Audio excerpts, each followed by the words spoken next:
Baik, namun sebelum Ibu mulai, Ibu akan absen terlebih dahulu satu persatu.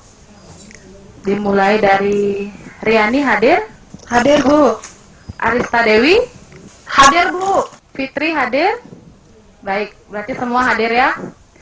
Sebelum Ibu mulai kegiatan, biar kalian tidak tegang cuaca panas seperti ini, baik Ibu akan memberikan ice breaking sebentar ya. Kalau Ibu menyebutkan warna merah, kalian tepuk tangan satu kali. Kalau Ibu menyebutkan warna hijau, kalian tepuk tangan 2 kali. Sudah paham anak-anak? Merah, merah, biru. Biru atau hijau, Bu? Oh hijau ya Ibu, salah tadi menyebutkan ya. Oh iya, Ibu minta maaf. Berarti kalian tidak lelah hari ini, kalian tetap berkonsentrasi. Oke ya, silakan tepuk tangan anak-anak. Baik, materi kita kali ini adalah tentang cara belajar efektif dan efisien. Nah, adapun tujuan dari kegiatan ini adalah yang pertama, di mana anak-anak dapat menganalisis definisi dari belajar. Kemudian yang kedua, anak-anak dapat mengidentifikasi faktor-faktor yang mempengaruhi hasil belajar. Kemudian yang ketiga, anak-anak dapat merancang strategi belajar efektif dan efisien melalui mind mapping. Adapun langkah-langkah yang kita ambil dalam diskusi ini adalah di mana metode yang Ibu gunakan adalah dengan metode project based learning, ya, berbasis project. Nanti melalui kegiatan menyusun strategi mind mapping. Nanti akan kita diskusikan ya.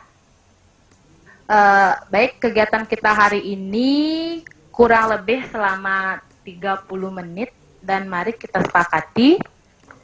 Sebelum Ibu mulai, Ibu akan tanya terlebih dahulu mengenai apa itu definisi dari pengertian belajar. Silahkan anak-anak, siapa yang bisa? Belajar adalah proses Ya, perubahan silahkan. tingkah laku dari tidak bisa menjadi bisa, dari tidak mengerti jadi mengerti melalui proses latihan secara terus-menerus. Ya. Saya belajar itu adalah perubahan yang relatif permanen dalam perilaku atau potensi perilaku sebagai hasil dari pengalaman atau latihan yang diperkuat. Baik, Ibu simpulkan ya. Belajar itu merupakan proses usaha yang dilakukan individu untuk memperoleh suatu perubahan tingkah laku yang baru keseluruhan sebagai hasil pengalaman individu itu sendiri dalam interaksinya dengan lingkungan. Ya, sudah paham? Sudah? Silakan HP-nya diambil. Ibu akan mengirimkan link video pada Google Classroom. Silakan dibuka link videonya. Ibu kasih waktu 2 menit untuk mengamati video tersebut. Sepertinya dalam video itu ada anak yang malas belajar, Bu. Lihat anak yang malas belajar dalam video tersebut, Bu.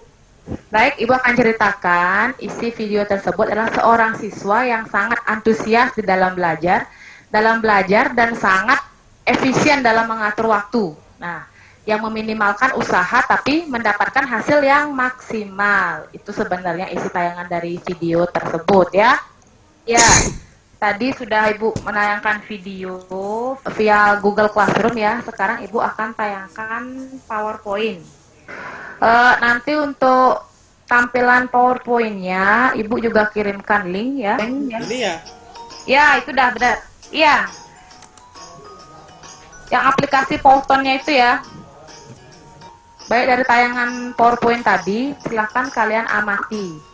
Menurut kalian seperti apa tayangan PowerPoint yang Ibu buat itu? Apakah menarik? Apakah kurang menarik? Silahkan.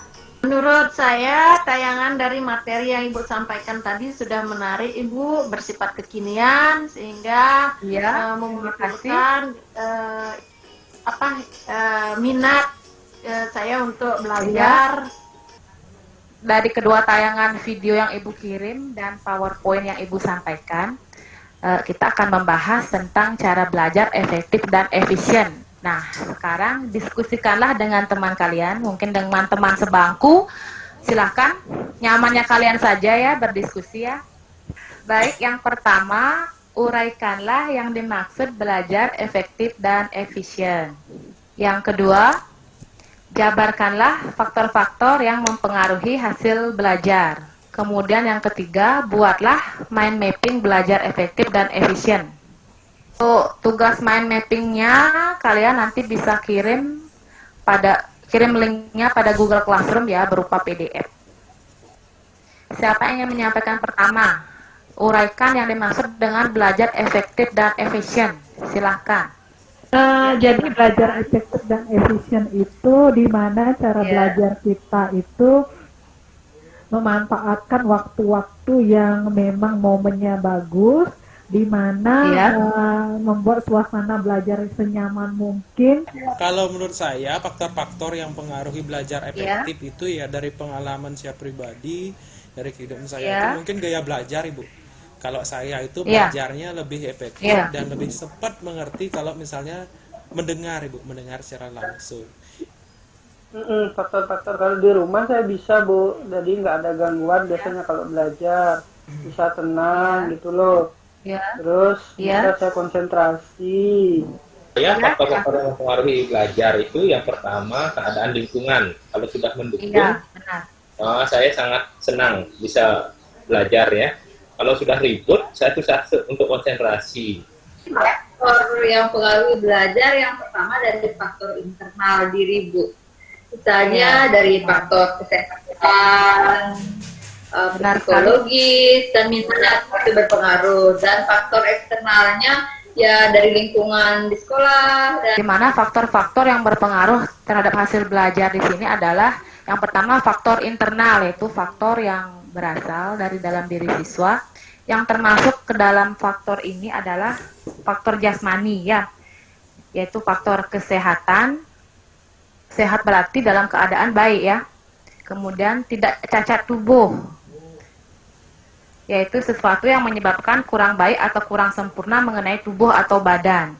Kemudian yang kedua adalah faktor psikologis ya anak-anak ya, yaitu meliputi inteligensi, perhatian, minat, bakat, motif, dan kematangan dan kesiapan. Kemudian dari faktor eksternalnya, yaitu faktor yang berasal dari luar diri siswa, yang termasuk ke dalam faktor eksternal sini adalah faktor keluarga, kemudian faktor sekolah, kemudian yang terakhir adalah faktor masyarakat. Nah, di sini faktor masyarakat sangat berpengaruh ya, dari cara kalian bergaul dengan teman. Kemudian baik dari kegiatan hari ini, Ibu sekarang mau tanya, apa sih yang kalian peroleh dari kegiatan ini? Kalian bisa menyampaikan kesan dan pesan kalian selama mengikuti bimbingan klasikal ini. Silahkan. Dengan mengikuti bimbingan dari Ibu, saya jadi bisa memanfaatkan mengembangkan cara-cara belajar yang efektif dan efisien. Saya akan mencoba menerapkannya nanti dalam kesehari-harian saya. Dari Ibu sangat menarik sekali, Ibu. Nah, dari pemaparan materi Ibu, dari saya tidak tahu, akhirnya bisa menjadi tahu, Bu. Baik, mungkin itu tadi 2 orang ya, perwakilan dari kalian. Ibu harapkan selesai kalian mengikuti kegiatan ini, kalian bisa lebih termotivasi dalam belajar, lebih bersemangat, dan bisa lebih mengatur waktu seefisien mungkin ya. Baik, Ibu akan menyimpulkan kegiatan hari ini, di mana dalam persiapan belajar yang utama itu adalah berdoa dan niat kalian. Kemudian, di mana dalam belajar membangun pengalaman belajar siswa dengan berbagai keterampilan proses, sehingga mendapatkan pengalaman dan pengetahuan baru.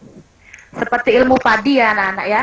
Nah, di mana jadi semakin berisi, semakin menunduk, artinya ketika kamu mampu melakukan pembelajaran efektif, kita akan mendapatkan ilmu yang banyak, namun tetap rendah hati dan mampu memberikan kesejahteraan dan berbagai ilmu yang didapat. Nah, hal ini sama dengan filosofi tanaman padi. Di awal tadi dimulai dengan doa, dan di akhir Ibu juga akan berdoa. Langsung saja Ibu akan memimpin doa ya. Ibu akan tutup kegiatan ini dengan berdoa. Berdoa dipersilahkan. Berdoa selesai. Sampai jumpa anak-anak minggu depan. Sampai jumpa.